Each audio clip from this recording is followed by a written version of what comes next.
Okay, thanks guys. We're at Sid Lee. They just officially announced 2 days ago that they've opened their doors, and we're happy to be here.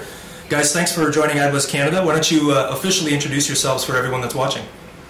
Okay, great. My name is Vito Piazza. I'm one of the partners of Sid Lee, and I'm also the managing director here in Toronto.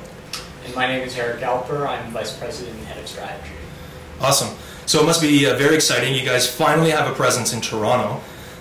You know, I emailed about a month or maybe 2 months ago just to ask, because I caught wind that you guys were moving, and it was, well, there'll be official press release in a bit, but here you are, and I got the official press release, and here I am.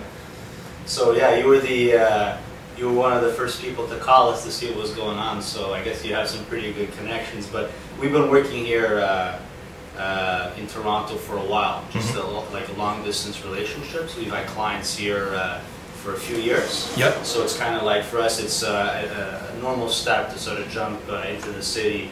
I guess almost October of 2010. Right. I mean, we've been running back and forth for years, but come January, it became completely crazy. Vito and I were flying here twice a week, sometimes 3 times a week, every week. So it clearly became time to make the jump. Yeah, no matter how much time you spend in the lounge of Air Canada or in the Porter Lounge, it's not quite home, right? It's still a challenge. Yeah. Okay, so that's really cool. Obviously, it's exciting to be servicing your clients from within Toronto.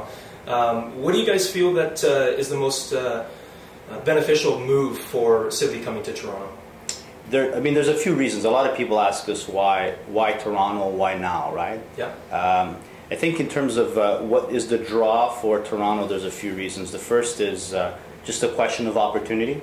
Already, I mean, we've been here only a couple of weeks and only a couple of days officially, and we feel that there's people sort of asking for us and giving us a call and all that. So there's definitely a reason, I guess a business reason to be here, but beyond that, a good source of talent in Toronto that we want to tap into. If you look at not only the sheer size, but just the sheer quality of people in this city, for us, talent is the key element to our success. Yeah. And that's why we went to Amsterdam. That's why we went to Paris, and that's why we're coming here.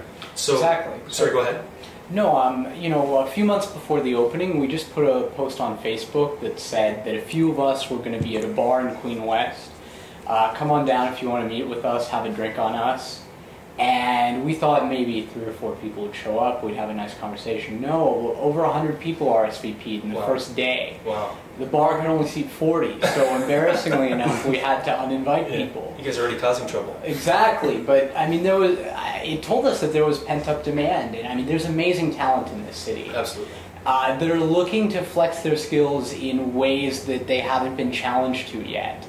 And we wanted to definitely meet with those people. Yeah, and you guys have chosen the Distillery District, which is a beautiful area. It has lots of history to it. It must echo a little bit of what you're used to with Montreal and Amsterdam. And yeah, in terms of the, I mean, the Distillery District is a great place that has a lot of heritage, but it has reinvented itself. Yeah. Beyond that, for us, we just connect with it on I guess a certain value level, because there's a lot of craftsmanship and boutiques and sort of this artisanal feel. That's kind of our approach, so it really suits I think the type of agency we are. It also mirrors a little bit our approach in Montreal and in Amsterdam and in Paris, where we try to choose an area that reflects our positioning, but also reflects that we try to do things a little differently. Right. And if you could describe Sid Lee's culture, obviously you're in different continents, but if you could sum it up in one word, Sid Lee as a whole, what would that be for its culture? I think we would probably choose different words. So okay, I'll go with entrepreneurial. Entrepreneurial. Yeah, I would go with collective. Collective. Yeah. That's pretty close, though. So a collective entrepreneurial. Yeah, absolutely. I mean, collective with an entrepreneurial spin to it. For sure. That's great. That's great. So, if obviously you guys are hiring, what advice would you have for any up and comers or students that might be watching? What do you need to see in the portfolios these days? There's a few things. I think there's raw talent is for sure a big deal. So I think the quality of work is really important, but beyond that is the ability to understand and span different elements. just like agencies that are specialized for, I mean, it kind of works for sort of the new upcoming sort of components like social media and all that, but a lot of clients are looking for agencies that could touch a lot of different touch points. We kind of look for creative talent that does that sort of thing, even account talent that could do that sort of thing, that could connect across the different touch points of a consumer and all that. Exactly. That's cool. I mean, to go a bit further, I think that we're looking for people to tell us their story. So we're not hiring for a factory here where people screw on bolts on doors. You know. Yeah. We want to know the story of people. It's a pretty personal place, and the second thing is, we don't want to see traditional books when it's creative or when it's creative talent that's meeting with us. Yep. Yeah, I'm sure there's a lot of people who've done great print and television, etc. But we want to see a more enriched book from people on the creative front. Yeah. And do you feel that you have that to choose from? I mean, obviously you talked about being in Toronto. There's a talent pool here, so you feel you're able to find that in Toronto. Yes, I think there is. I think we try to be pretty selective, of course, right? Like everybody.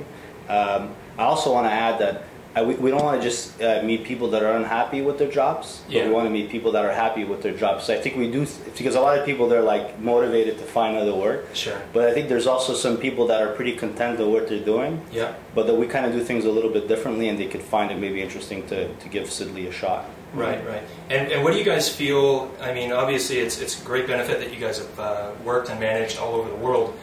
What do you feel that Canada needs to do in the advertising industry to position itself globally? Vito? That's a big question. Go ahead. I think that's a very ambitious question for us to answer. Yeah. But I think one is to aim to produce work that, even if it is only going to be exposed in Canada, is world class. I think the notion there is, in Canada, I'm American originally, but I love living in this country, but I find that people are very, very pragmatic. And I think that notion of pragmatism really needs to fall a little bit to the wayside in this business. Right. Fundamentally, this business is about using creativity for commercial value. And when you aim to be pragmatic, that pretty much takes all of the creativity out of the equation. Yeah, so I think that's a pretty good point, Eric. So, like, the way we sometimes speak is a lot of the work in Canada is speaking to the mind, but it should strive to also speak to the heart as well too. So that's probably more like a question of style of work.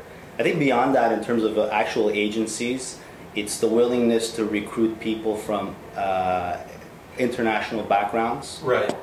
It's funny because a lot of times the approach we take when we say we want to become more international has to do a lot with winning an award on the global stage. Yeah. Whereas, and that's kind of like a marker of being at the international level. But beyond that, it's also to be inspired by sort of international sources, different people with different backgrounds, and bringing these people, I think, to Canada and sort of mixing it with Canadian talent. I think that's what's going to make our work progress to more international. I'm really glad you mentioned awards, because that's a great segue to my next question. How important are awards to Sid Lee? I think it's a very common question, I have to say. The level of importance in terms of awards, I'd say they're relatively important. I think what they do is they provide a presence, and they draw people in, and they sort of keep you top of mind. Yeah. I think they're really an added value to the true mission of what Sid Lee is about. Yeah. There is a kind of, I think there is sort of sometimes a backlash towards award shows. I personally think it's a damned if you do, damned if you don't. I think you need to stay, you can't turn your back to the industry in and of itself, right?